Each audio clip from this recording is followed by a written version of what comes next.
Samantha social మీడియాలో ఈ పేరు వినిపించని రోజు ఉండదేమో. ఆమె ఏ ఫోటో షేర్ చేసినా, ఏ పోస్ట్ పెట్టినా క్షణాలు వైరల్ అయిపోతుంది. అంతెందుకు, ఆమెకి సంబంధించిన చిన్న వార్త అయినా కూడా పెద్ద డిస్కషనే జరుగుతుంటుంది. ఇప్పుడు కూడా అదే జరుగుతోంది.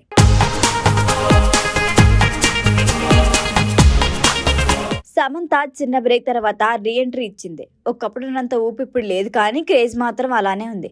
అందుకే సమంత రిలేటెడ్ చిన్న వార్త అయినా తెగ వైరల్ అయిపోతూ ఉంటుంది. లేటెస్ట్గా సమంత మొబైల్లో మై లవ్ అనే నెంబర్ సేవ్ చేసిందట.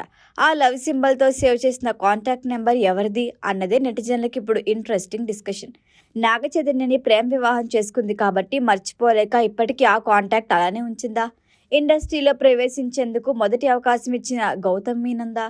తన స్నేహితుల్లో ఎవరైనా అత్యంత ప్రియమైన వారిదా?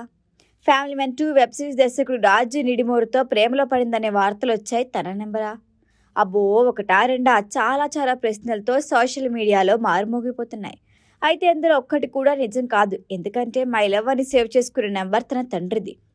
సమంతకి చిన్నప్పటి నుంచి నాన్న అంటే ఎంతో ఇష్టం. తన కష్టసుఖాలు అనక్షరం తోడున్న వ్యక్తి ఆయనే. గతేడాది ఆయన శాశ్వతంగా దూరమయ్యారు. అప్పటికే ఆరోగ్యపరంగా, వ్యక్తిగతంగా బలహీనంగా ఉన్న సమంత మరింత బాధలో కూరుకుపోయింది. ఆ సమయంలో తనకి సపోర్టుగా ఉండాల్సిన తండ్రి మరణం చాలా బాధ పెట్టింది. ఆయన ఈ ప్రపంచంలో లేకపోయినా నెంబర్ ఇప్పటికీ మై లవ్ అనే పేరుతోనే సేవ్ చేసి ఉంచిందట. ఇదే ఇప్పుడు సోషల్ మీడియాలో వైరల్ అవుతోంది. నెటిజన్లు గ్రహించాల్సిన వాస్తవం ఏంటంటే, సమంత, నాగచైతన్య ఎవరి జీవితాల్లో వాళ్ళున్నారు. శామ్ ప్రతి రియాక్షన్ని నాగచైతన్యతో ముడిపెట్టే తీరు ఇంకా చాలా మందిలో ఉంది. నాగచైతన్య తన మనసుకి దగ్గరైన శోభితని పెళ్లి చేసుకుని సంతోషంగా ఉన్నాడు. ఇద్దరు తమ వైవాహిక జీవితాన్ని ఎంజాయ్ చేస్తున్నారు. ఈ సమయంలో శోభిత గురించి ఏం మాట్లాడినా సమంతకి ముడిపెట్టడం, శామ్ ఏం మాట్లాడినా చేతుకి లింక్ పెట్టడం చేస్తున్నారు.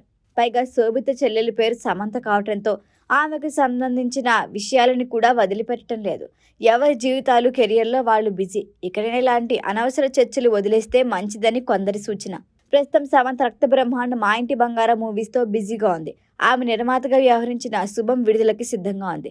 లేటెస్ట్గా కే పాలచందర్ హాల్ ఆఫ్ ఫేమ్ అవార్డు అందుకున్న సందర్భంగా మాట్లాడుతూ ఎమోషనల్ అయింది సమంత. ఆయన తెరకెక్కించిన చిత్రాల్లో స్త్రీ పాత్రలు చాలా సహజంగా ఉంటాయి. వాటిని చూసి ఎంతో స్ఫూర్తి పొందాను.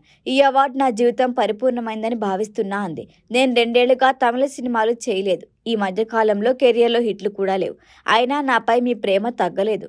అందుకు చాలా ధన్యవాదాలు అంటూ ఎమోషనల్ అయింది. మొత్తానికి 2 ఏళ్లుగా సిల్వర్ స్క్రీన్ పై కన్నా సోషల్ మీడియాలోనే ఎక్కువగా ఉంది శామ్. ఈ వీడియో కనుక మీకు నచ్చినట్టయితే లైక్ చేయండి, షేర్ చేయండి, సబ్స్క్రైబ్ చేయండి. అలాగే పక్కనే ఉన్న బెల్ ఐకాన్ని క్లిక్ చేయండి.